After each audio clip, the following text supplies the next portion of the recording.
So hopefully this little whiteboard that I have two extras left over still, but this extra whiteboard will give you an idea of what the class is before you have to look at the title or anything like that.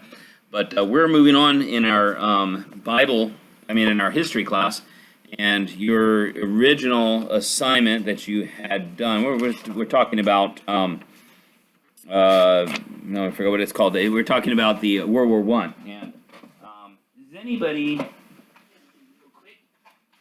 anybody know the nickname for World War One? I think we had asked this before. If anybody has the nickname,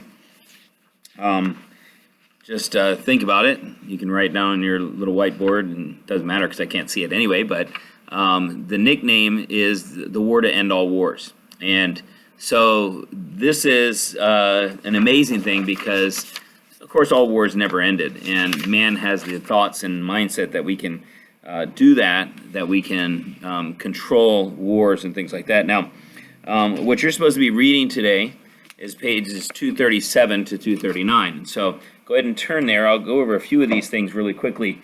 Let me ask some questions from the last section. You were supposed to have taken notes, I think, in the last section, and there's some really interesting things here, and I'll just review that, and then I'll let you get with your assignment. But the start of World War One really came about because of some tensions that were going on in Eastern Europe in the first place.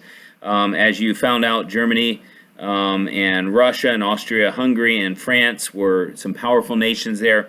Britain did not want anything to do with any kind of a war in Europe. Now, Britain has one of the reasons Britain doesn't want to. First of all, they're separated, and at this time, in past centuries, they had the most powerful navy that existed. That's starting to change now at this time frame I'm talking about. That was starting to change, and they did not want to get involved in a war. They did not want to lose any of their people, and they didn't want to take sides, especially if it was nothing that was directly involved with them. But they ended up becoming a part, because of the war and because of the situation there, became part of a group called the Triple Entente. And Entente, I don't know, Entente, I'm not sure exactly how to pronounce it, Entente, and maybe Entente. It's French, I believe, but the president of the United States at this time is Woodrow Wilson. Now, the United States, many people in the United States had very little desire to be involved in a war that was all the way across the Atlantic Ocean. However, what we find out in this war and in the next world war that comes up after this, and in many wars since then, is that the United States is a central factor in all of these wars that come up, and many of them that come up. We had the next war after World War II was the Korean War. The war after that was the Vietnam War. We've had wars. The one war that they were not involved in directly, I say that directly with troops, they did give help, was to Afghanistan. Afghanistan was invaded by Russia in the 1980s, and the U.S. supplied military equipment to the Afghani rebels, to the Afghani people, to be able to fight against Russia, because Russia, as part of the Soviet Union, was our enemy. They're communists, and the Soviet Union was a communist nation, and they were against what we were doing. And so some of the other things that talk about, you had the Triple Entente, which were France, Britain, and Russia. Forgot who it was there for a second. And then they had the Triple Alliance, which ended up being Germany, Austria, Hungary, and Italy. Where was most of the fighting done? Most of the fighting, if anybody knows, you can try to guess really quickly if you think you see if you know it. Most of the fighting was done in France, and much of the fighting basically stood still for a long time. The trench warfare that was inflicted upon the soldiers, and that really caused some serious problems for them, as far as the living conditions, as far as the exposure to weather, exposure to danger, exposure to disease, exposure to new warfare that was used at this time, gas, chemical warfare that was used by Germany. and mustard gas, which would blind and sear the lungs of the soldiers. And so those were some of the things that were kind of new at this time. And so basically in 1914, when this war was just getting ready to start, there was already tension in the world, and Serbia, and if you look on the bottom of page 232, this is where I'm reading from, 1914, Serbia was a small independent kingdom. Bosnia had been independent too, before it became part of Austria-Hungary. The Serbs, the Serbian people, thought Bosnia should belong to them. They considered Austria-Hungary their enemy.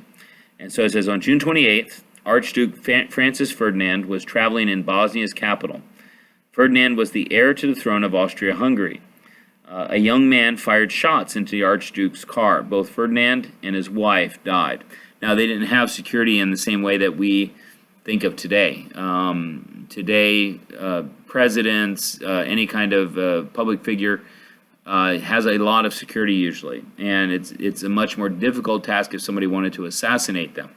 However, in this time, it was a lot easier task to do, and I don't think it was realized how desperate some people were to bring Bosnia back into Serbia's control. Now, by the way, Serbia and Bosnia had another war in the 1990s, and this is after the Soviet Union lost control of these countries, and they had another ethnic cleansing, so to speak, that occurred during this time. And so this has been a problem for these two countries for a long time. And a lot of these issues that we find in history really run deep. Afghanistan, Iran, all the Middle Eastern countries, there are a lot of hundreds of years of hatred for one another, hundreds of years, thousands of years of people through their culture thinking that they own a certain piece of land because thousands of years ago their ancestors owned it. And not like that in the United States, but the in the United States, our history is very short in comparison to many other places, especially over there in the Middle East and Northern Africa. Even in Europe, when you go to Great Britain, you'll find dates of things dating back to the 1100s. You can find graves dated back that far. You go to Westminster Abbey, and I remember finding or seeing the grave of Chaucer, Geoffrey Chaucer, and I don't remember how old that was. I think that was the 1200s. I have a guy that I work with at the post office. His name is Chris, the one who works right next to me. He has some friends that he does some treasure hunting with metal detectors there in England, and one of that group found a coin from when Nero was the Caesar of Rome. And this coin that had Nero's, that was probably from 64 AD. So you're talking about nearly 2,000-year-old coin. And it's just an amazing how much history there is really in this world. I would imagine that many of the things that we find or that people find, they probably don't even sometimes realize how old something is. Now, a lot of things, of course, break apart, fall apart, just wear apart or wear away after a while, but there are still some interesting relics that are buried all over this world. And even in the United States, we sort of have that as well. So continuing on here, just looking through a couple more things. So this, it says that the leaders learned that the young man, Gavrilo Princip, was part of a Serbian terrorist group called the Black Hand. Kaiser Wilhelm II, now that's what Germany's leader was called before, Kaiser Wilhelm II, the ruler of Germany, urged Austria-Hungary to attack Serbia. Instead, Austria-Hungary's foreign minister sent Serbia a letter. The letter had some harsh demands. Austria-Hungary wanted Serbia to give up most of the rights it had as an independent country. So Austria-Hungary not only had Bosnia, they wanted Serbia as well to be able to control. So then they decide to go to war, and it says Serbia agreed to some of the demands, but not all of them. That was not good enough for Austria-Hungary, and it took Germany's advice and declared war on Serbia on July 28, 1914. Germany was responsible for both world wars, both of them that occurred during the last century. And that doesn't make all German people or any German people evil. We're all human. We all have that, can have that tendency. But the culture can sometimes lead to certain things. I know that in certain cultures that I've seen, we've had families, and maybe the way they're raised in their families or where they came from and from the countries that they came from, where you don't talk out things biblically like the Bible teaches us to if we have a problem with somebody, but that you fight about things. Well, they did that in the Bible as well. But in our culture today in the United States, that's not the proper response. It does happen a lot. You can find videos all over the internet about those type of things, but that's not, I don't think, the biblical response for things, as long as it can be helped. And I think that to protect yourself, to protect your family, protect your friends, protect somebody from being hurt, even if they don't even know them, is a wise thing to do if you're able to be a part of that and help that. But to try to calm the situation down is certainly the best response. But sometimes certain people just won't be calmed down, and that's what Germany was trying to do. The Austria-Hungary was very upset about what had occurred, and they just would not, and it probably might have agreed to Serbia in some of the things that Serbia did. However, remember, Serbia did not send this terrorist group there. They weren't. It wasn't from their government. But Austria-Hungary was trying to use this to gain some advantage, and so Germany suggested, "Hey, just take it from them." And so it says that after they declared war, it says when Russians are. It says that Russia prepared its army to help Serbia. They had allies. Russia was one of their allies. It says when Russia's army began preparing for war, it says Germany declared war on Russia. And shortly afterward, Germany also declared war on Russia's ally, France. So you see, oh yeah, well I'm going to do this. Oh yeah, well I'm going to do this, and just one-upping each other all the time. It says Italy had promised to side with the German and Austria-Hungary in a war, but Italy also had a secret agreement with France. Italy decided to withdraw from the Triple Alliance. Later, it would join join France's side of the conflict. So it ended up, Italy started off with Germany, but then they ended up going back onto the other side. Now they didn't make that wise choice the second time because they had a dictator during World War II. So anyway, then the British got involved. It says they had promised to help France and Russia as part of the Triple Entente, and it says the British did not want a war, but they became angry when the Germans invaded Belgium, a small neutral country under Britain's protection. And just all kinds of things going on here. People were hungry for power, hungry for land and taking over land. And this had happened in this area for hundreds, if not thousands of years. And it wasn't an uncommon thing. It just, in our day, we look at it a little bit differently. We look at nations differently than what we used to. The Soviet Union, when they broke apart, when they no longer had control over the Eastern European, what they called the European bloc countries, the Iron Curtain fell, and these countries became independent again. East Germany and West Germany joined as one Germany again. It used to be, it wasn't Germany after World War II. It was West Germany, that was one country, and East Germany, which was the other country. East Germany was controlled by the Soviets and ended up being a not such a good a place to live. And people had family, and they longed for the day when they could get to their family. And they built a wall in Berlin, and people who tried to get over that wall, they were shot, they were killed, they were captured, they were put in prison. It didn't matter how old they were, how young they were. That's what was happening there. So a lot of people, especially it says, in a nation at war, the level of excitement was high. It was almost like a holiday. Crowds of people swarmed the streets. Bands played and people sang. Long lines of volunteers waited to join the army. Posters went up in every city, urging men to join. Newspapers and magazines published cartoons that mocked the enemy. War is a glorious thing, many people thought. How noble to fight for one's country. I'm not saying it's a bad thing. If a country is being trying to be overtaken by another country, I think that's not a bad thing to do at all. Remember, Israel had to do it many times. Of course, many times they just trusted the Lord, though they had the army there, and God was able to defeat the enemy on his own.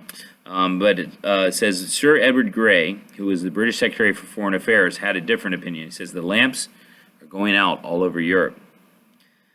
He had told a friend, he says, we should not see them lit again in our lifetime. And he's right, because all over Europe, people were ready for death. They didn't understand what war is like. And just to say, well, we need to do this, and we need to invade this country, and we need to take care of them, you're never guaranteed the result that you think that you are going to get. And so it's important to understand that. Anyway, so the war begins, and there was a plan that was called the Schlieffen Plan, which the Central Powers had to conquer the Allies. And the plan was named the Schlieffen Plan after the man who thought of it. And it was basically for Germany to attack France and quickly capture the capital, Paris. And they figured that they were the strongest country, and so with that being the case, if they quickly captured it, then they would march east and then defeat Russia. So they only had one front. So they figured if they get France, cut them off, get them under submission to begin with, then he could take all those troops and send them over to the eastern front where Russia was and be able to defeat Russia at that time.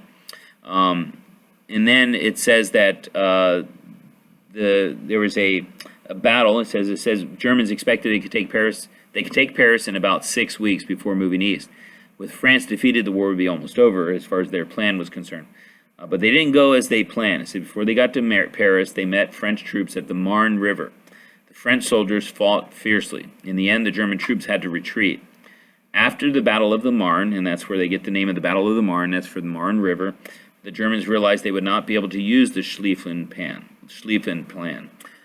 It says the Allies were not going to be defeated quickly. Now Germany had to fight in both Western and Eastern Europe at the same time, and that was a problem. They didn't have the resources. They didn't have it was going to be a much longer war now than they had expected. And that being the case, Germany was in a kind of a stalemate in a sense. And it says the Western Front, it says both the Germans and the Allies began what was called the race to the sea. Both sides wanted to take control of the ports along the English Channel. If Germany controlled these ports, it could prevent the British from sending help to France. And so you read there on page 235, you read it, about life in a trench and how horrible that was. The Christmas truce, I think, is an amazing story where the Germans and the French on Christmas Day, they both were quote-unquote Christian nations, France primarily Catholic, German primarily Protestant, but it was Christmas Day. It's a special holiday, special day for Christians, and they started celebrating together. And it didn't make their supervisors very happy, their leaders very happy. But so you're going to be reading about war on the Eastern Front, the weapons that they used during World War I, and also the incident that occurred that got the United States involved in World War I. And so your page to do, your work text page, which is also in your syllabus, is page 169. And that's the only page you need to do. 167, 168 are not assigned to you. And so you don't need to do those. You can toss those.